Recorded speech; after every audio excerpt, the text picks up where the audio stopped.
Welcome to Midnight Circle, from your friends at House of Whimsical Terror. a chat about curious topics. And this week's topic is haunted houses. One of our favorite topics. Yes.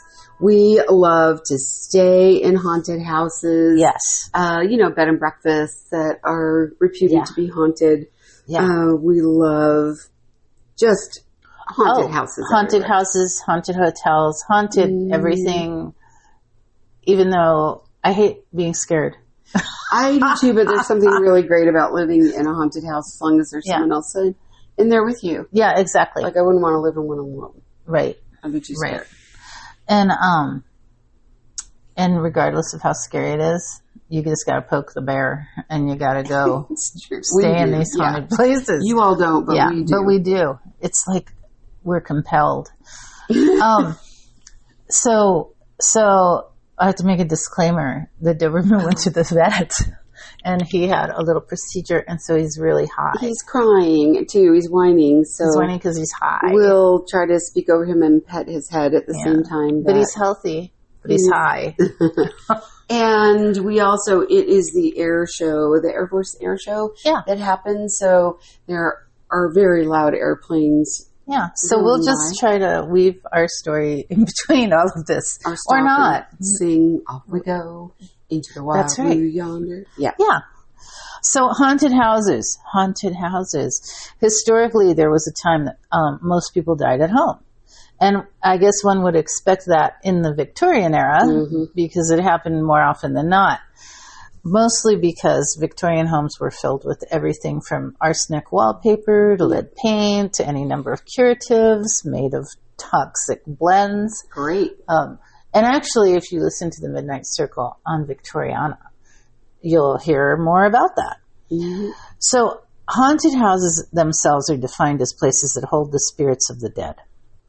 And they may manifest their presence by knocking, disembodied voices, moving objects, or shadow people, your favorite people. Yes, I'm scared of shadow people. And also I'm scared of that weird noise that we've heard twice coming from your dining room area. Yeah. I don't know what it is. And it's not a normal sound. So. No, it's not our traditional weird sound.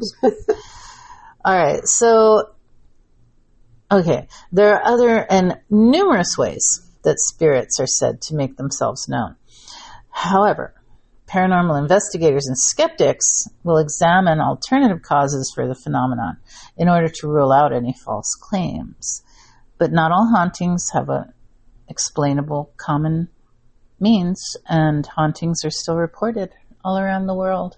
And I'm glad about that. Me too. Yeah. So jinn, fairies, spirits, and sprites are just a few of the forms that creatures who occupy a structure may take. Haunting is a paranormal belief that is not limited to any one country. There are haunted places in most towns and cities, yet ghosts have not yet been verified to exist anywhere. Yeah. And in ancient Greece, our friend Pliny the Younger, who we talked about in another episode, recorded in his writing that a figure of an old man haunted his home in Athens. And other ancient writers also wrote ghost stories. In Japan, there are ancestral spirits who are believed to visit in August. And Buddhists have a word for ghost houses. You're going to have to pronounce that for me, Mary. Obakiyashiki. Obakiyashiki. Yeah, so we'll probably get comments about that with people telling us how to properly pronounce it. That would be welcome. We welcome that. In America, we still don't have an answer for why Sarah Winchester really never stopped building her house. If ghosts do not exist, it is intriguing that they have been fooling people around the globe for several centuries. In the U.S., there is even a law ruled on by the New York Supreme Court in 1991 that a home seller must disclose if a house has a reputation for being haunted because it can affect the home value. Yeah, a law. That's fascinating. Make of it what you will, but the possibility of ghosts has spurred the creation of a law. Go figure. Mm-hmm. So here are the names of a few of the most haunted homes in the world, in case anyone wishes to explore and make a visit. Mm-hmm. A little dark tourism. Another Midnight Circle episode you can listen to.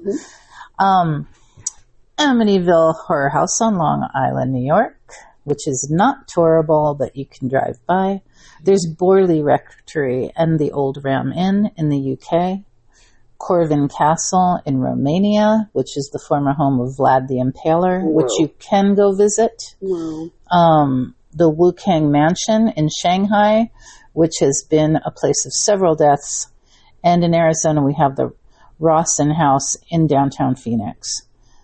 It's one of the oldest homes in the city and a beautiful Queen Anne Victorian mansion, as well as being haunted by a museum caretaker who was shot dead on the grounds.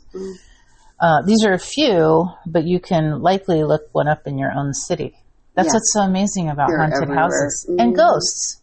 Right, right. Yeah, they're everywhere, literally. Because we believe there are some things that just can't be explained. We are not going to discuss the tools and methods of those that seek to disprove the ghosts that may be here in spirit, but we appreciate their efforts. Yes. But it seems that with the continued existence and popularity of haunted houses, the ghosts are getting the better of them. Mm-hmm. Yeah. Whoa. Yeah. So that's all we got. Yes, that's your Midnight Circle. It is. Tonight. Yes. At midnight. At midnight. Or perhaps at noon. Or whenever. Yeah, whenever Mary decides to schedule. Right. Whenever I get the 24-hour clock right.